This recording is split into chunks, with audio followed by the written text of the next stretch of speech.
Bem-vindos ao Advogado do Diabo, a Justiça e os Números. Eu sou a Diana Ramos, diretora do Jornal de Negócios, e o Advogado do Diabo é o Luís Miguel Henrique. Olá, bem-vindo, como está? E esta semana arrancamos novamente com a discussão do Orçamento do Estado, a proposta de orçamento para 2023, que começou a ser debatida esta quarta e quinta-feira no Parlamento. E olhamos também para a análise que o Conselho de Finanças Públicas fez a este documento. Aquele organismo vê demasiado otimismo na redução das despesas de capital e não encontra nenhuma explicação para tal. E depois vê também demasiado pessimismo do Governo em relação à evolução das receitas em 2023. Há um outro dado também nesta análise do Conselho das Finanças Públicas: o déficit projetado pelo Governo para 2023 é de 0,9%, mas o do Conselho das Finanças Públicas é superior, é 1,1%. Já antes o TAU tinha alertado para os riscos, por exemplo, da TAP e do Novo Banco nesta execução orçamental de 2023. Miguel, este orçamento é carregado de riscos? Tu carregaste na palavra carregado. Carregado. O que significa, eu vou ter de ser um bocadinho mais cometido. Acho que ele é calculadamente de risco. E quando digo cálculo, tem um cálculo político e tem um cálculo económico. Nós já falámos disso em episódios anteriores. Acho que o cálculo político é claro, isto é, se há ano em que se poderá ser mais ambicioso em relação a um conjunto de metas, até fruto daquilo que a inflação lhe permite na questão da redução da dívida, ou até na questão da desculpa se alguma coisa não correr tão bem, será o ano 2023. Em relação aos riscos propriamente ditos, eu divido aqui em duas áreas: aqueles que são os riscos internos e aqueles que são os riscos externos. Os riscos internos são aqueles onde a responsabilidade do próprio Governo será um pouco maior. Sobre os riscos externos, terá sempre a desculpa, seja particularmente aquilo que será, obviamente, o efeito da guerra a leste, mas há aqui uma questão também, que muitas vezes nós temos que ver isto. Eu vejo quase numa lógica empresarial, e para o nosso espectador qualquer empresa tem sempre uma dicotomia filosófica entre o diretor comercial e o diretor financeiro, entre o que o diretor comercial diz aquilo que diz que vai vender e o diretor financeiro aquilo que o dinheiro que realmente conta. Quando nós estamos a falar da Unidade Técnica de Apoio Orçamental ou Conselho de Finanças Públicas, nós estamos essencialmente a ver o lado estritamente financeiro. Volto a dizer, se há ano em que o Governo, seja fruto da sua maioria parlamentar, seja fruto de um conjunto de circunstâncias, poderá ter metas relativamente ambiciosas, e muitas vezes criticamos a falta de alguma ambição, então não podemos estar depois a querer criticar aquilo quando isso acontece. Volto a dizer, acho que o risco é mais calculado do que severamente carregado ou cheio de um otimismo exasperado. E faz sempre lembrar que, lá está, António Costa tinha razão quando está a ganhar 7-0 ao FMI. E há um dado também curioso nesta análise do Conselho das Finanças Públicas que tem a ver com os benefícios fiscais para os residentes não habituais que têm feito crescer bastante a despesa fiscal. É uma nota que este organismo deixa e que nos dá conta que basicamente entre 2020 e 2023 estes benefícios são quase chamados aqueles vistos gold, alguns pensionistas, residentes que não estão cá permanentemente, têm feito a crescer a despesa em mais de 1.000 milhões de euros nestes 3 anos, a despesa fiscal. O que é que isto nos diz, Miguel, sobre a forma como os benefícios estão a ser distribuídos? Só, tecnicamente, o visto gold é uma questão, esta do residente não habitual, o RNH, é um bocadinho outra, é um subproduto dentro do mesmo conceito filosófico. Deixa-me só dizer o seguinte: tecnicamente, considerar isto como despesa fiscal está correto do ponto de vista contabilístico, isto é... Contabilisticamente é um encargo. Contabilisticamente tudo aquilo que se entende como uma dedução, uma isenção, aquilo que seria a receita total é tecnicamente e contabilisticamente uma despesa. Agora, o problema é que se isto não é explicado e não é enquadrado, parece que andamos a gastar dinheiro, e é exatamente o contrário. Nós andamos a receber dinheiro, nós andamos a captar a riqueza que não a temos. Só para termos uma ideia, só para fazer mais uma vez de uma comparação um bocadinho mais mundana, isto é uma coisa que uma empresa, quando vai vender, tenta arranjar um cliente novo, faz-lhe um desconto no determinado preço. Quer dizer, estamos a encarar o desconto como um custo, ou estamos a encarar a receita que não tínhamos e aquilo conseguimos encaixar como essa receita? Aqui estamos a falar de receita não recebida também, em alguns casos, há pensionistas estrangeiros que estão em Portugal, como residentes não habituais e que não pagam IRS. Razões de queixa têm os países, eventualmente possam estar a perder. Se isso é moral ou imoral, isso é uma questão a discutir. Suécia, por exemplo, fez findar o acordo de dupla tributação exatamente por sentir-se prejudicado em relação a esta questão. Agora, volto a dizer, às vezes para quem apenas lê os títulos ou não vai mais a fundo, parece que estamos a ter um encargo fiscal com este tipo de produto e é exatamente o contrário. Nós muitas das vezes dizemos que Portugal não é fiscalmente competitivo. Ora, esta é exatamente uma das poucas exceções onde pode acontecer e mais, é aqui que nós temos atraído, e atenção, há aqui outra questão que às vezes tudo isto joga, que é o turismo tem apostado muito na forte promoção do país, não só para virem conhecer as nossas praias, mas para aproveitarem tudo aquilo que o país tem de bom, que são os chamados nómadas digitais. Todas estas profissões de valor acrescentado e que têm realmente alguma simplificação e alguma benécia em relação à carga tributária, são pessoas que vêm para Portugal criar valor, ou são portugueses que estavam lá fora e que regressam. Quantas vezes falamos dos nossos portugueses, dos nossos jovens que estão lá fora e que precisamos de regressar? Portanto, estes são aqueles mecanismos que são interessantes, importantes, de vigorar e de estimular e de promover. Portanto, contabilisticamente, está certo, catalogá-lo como despesa, mas na prática o que nós temos é uma receita nova e uma receita diferente daquela que nós temos vindo a ter. Entretanto, o Primeiro-Ministro, no arranque do debate deste Orçamento do Estado, disse também que tem a ambição de fazer crescer a economia portuguesa sempre acima da zona euro até 2026, reduzir a dívida abaixo dos 100% do PIB e aumentar o peso dos salários no produto. Tudo isto até ao final da legislatura, são mais ou menos 3 anos agora. Esta é ambição ou é retórica? Jogando um bocadinho com as tuas palavras, é um truque linguístico, porque é uma ambição com alguma retórica. Porquê? Tudo isto depende, obviamente, do fator crescimento. Só que ele, quando fala do crescimento, ele coloca uma questão que é o crescer acima da zona euro. O que é que acontece?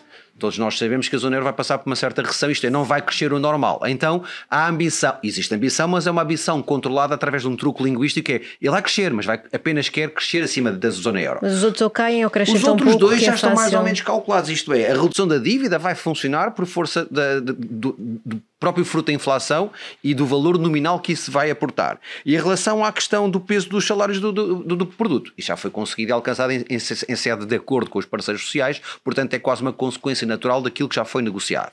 Na prática, tudo junto na mesma frase funciona, tudo junto na mesma frase tem um soundbite político extremamente interessante. Uma delas tem um truque linguístico, 2 delas são fruto natural das coisas acontecerem. Agora, é bom ter metas, é bom ter ambição e por isso, quanto mais não seja, só por aí eu acompanho o Sr. Primeiro-Ministro. E a oposição, Miguel, tem estado a fazer as críticas acertadas a este documento, tem pegado nos temas mais relevantes. Como é que avaliamos o papel do PSD neste processo?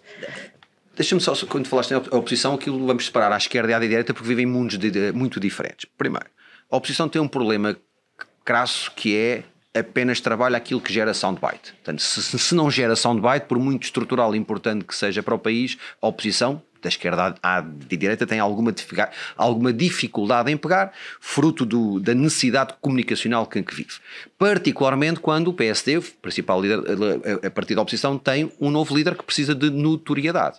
E percebe-se claramente que Montenegro tem trabalhado todas as mensagens que geram capacidade de lhe dar minutos em televisão, de lhe dar palco, de lhe dar a notoriedade que ele necessita de alcançar e dessa relevância.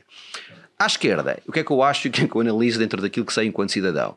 Eu acho que quer Bloco de Esquerda, quer Partido Comunista estão a pagar a falta de credibilidade que por terem passado por um período de arco de governação. Isto é, o tempo da geringonça ainda está a gerar a fatura que tem para pagar e pouco ou nada mais que não seja mensagens relativamente repetidas e muitas delas esvaziadas por aquilo que o próprio PS tem antecipado, tem acontecido.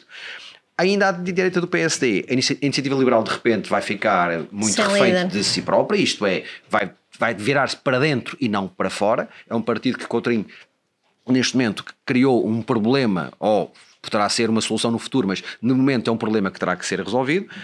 E o Chega apenas, mais uma vez, continuar a trabalhar aquilo que faz, que é aquilo que eu lhe chamo uma certa guerrilha comunicacional, que, volto a dizer, gera o soundbite, que leva àquilo que é o partido de André Ventura quer.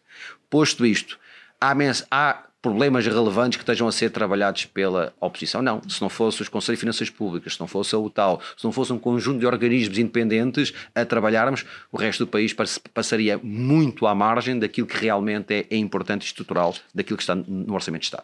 Vamos então a outro tema, Miguel. As dúvidas em torno da solvabilidade da Fosun e a necessidade deste gigante chinês ter de vender 11 mil milhões de euros em ativos no espaço de um ano.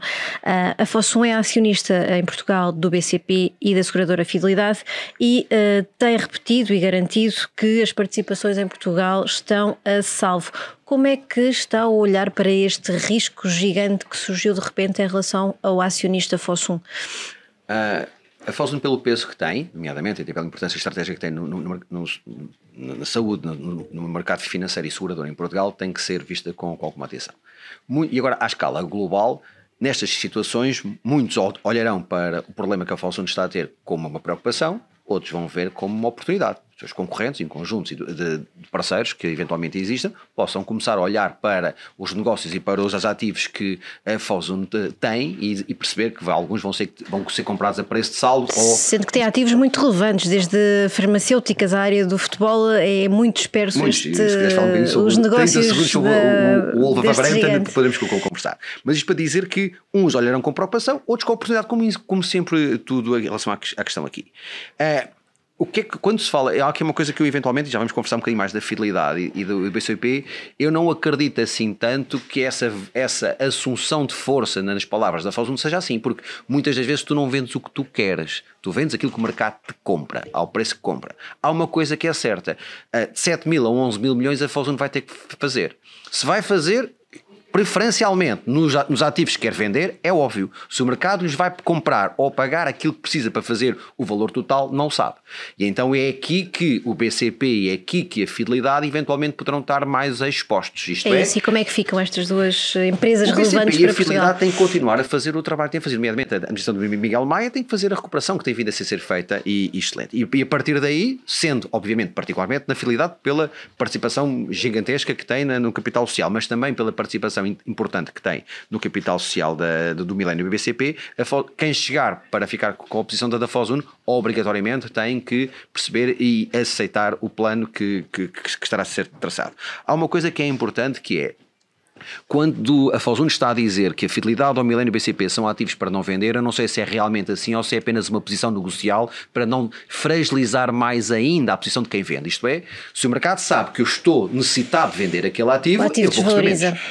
Portanto, eu não ficaria descansado, e Portugal e as autoridades, nomeadamente financeiras e de poder, não poderão ficar descansadas apenas com a mera declaração da Fosun de que a Fidelidade e o Millennium BCP não estão à venda. Não, poderão estar à venda se porventura não se conseguir fazer. E esta mera declaração pode ser uma declaração real de intenções e séria e existir a capacidade de defender esses ativos ou não.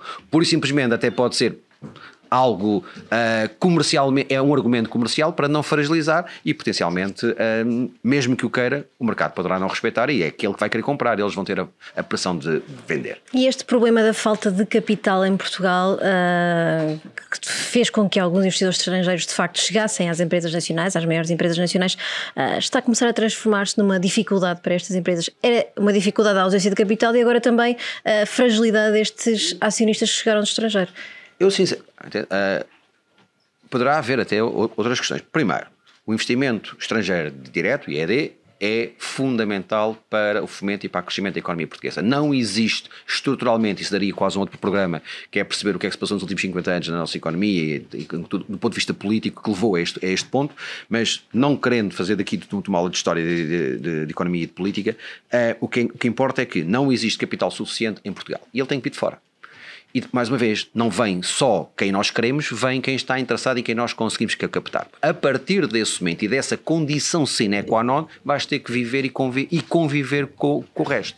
A Fosun, por exemplo, já demonstrou, quer no Millennium BCP, quer na Fidelidade, que é um parceiro estratégico, é um parceiro, não digo silencioso, mas que permite à administração a liberdade necessária para implementar a sua visão, os seus planos de negócios e o seu ritmo de trabalho e de crescimento.